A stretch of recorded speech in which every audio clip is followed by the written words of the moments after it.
Good morning, my brothers and sisters. Welcome to Be With Me. This is Season 2, Episode 17, and you can subscribe at bewithme.us. That's the website. All right, we are in Luke chapter 17, a large section.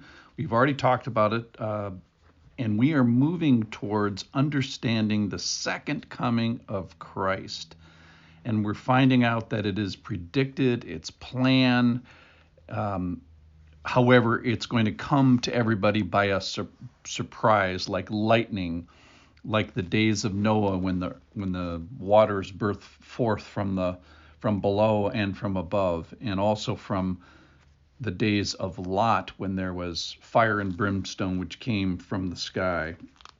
So we've learned that judgment is sure and judgment is coming. However, it will be a surprise. And so we asked the question yesterday, if this is all true, if this crazy stuff in the Bible is true, how should we live? And so let's get busy today. We are going to finish with that thought shortly. All right, so this is Luke 17 and verse 30. He's already talked about the second coming. He's already talked about Lot. He's already talked about Noah.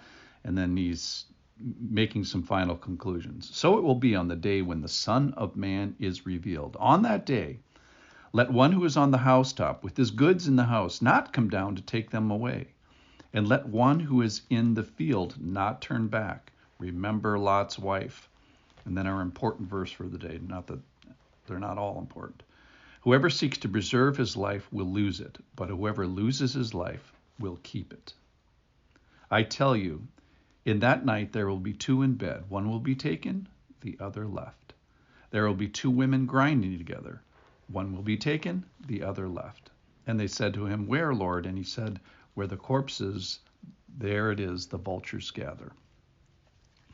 All right, so he's making a couple of points that he's made before. He's just making them in different ways.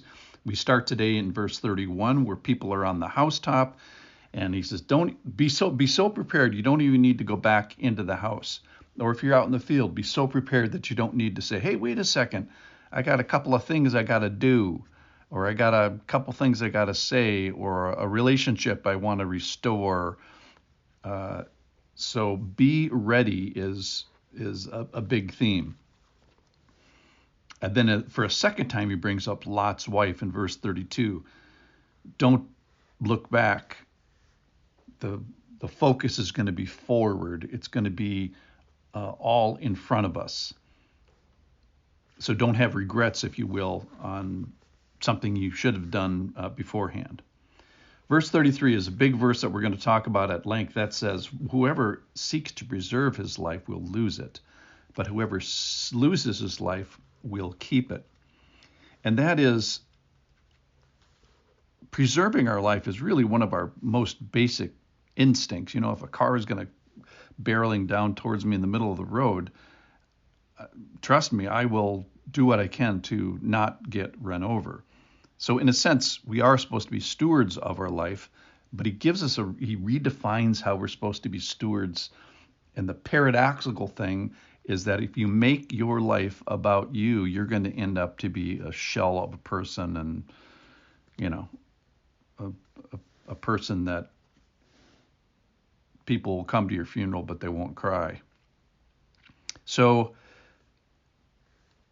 the second half of the verse, whoever loses his life will keep it. There's another verse in Matthew 10 and another verse in Luke 9 that basically say the same thing, but they add the phrase, whoever loses his life for my sake will find it. Whoever loses his life for my sake will save it. So I think the focus here is losing your life, not just into the abyss, but losing your life specifically to the Lord, to offer it to the Lord. As I was thinking about this, you know, we try to preserve our life with authority, and authority is a good thing. We try to preserve our life by saving money. We try to preserve our life by preserving our beauty, or preserving our health, or preserving our youthfulness, or preserving our athleticism.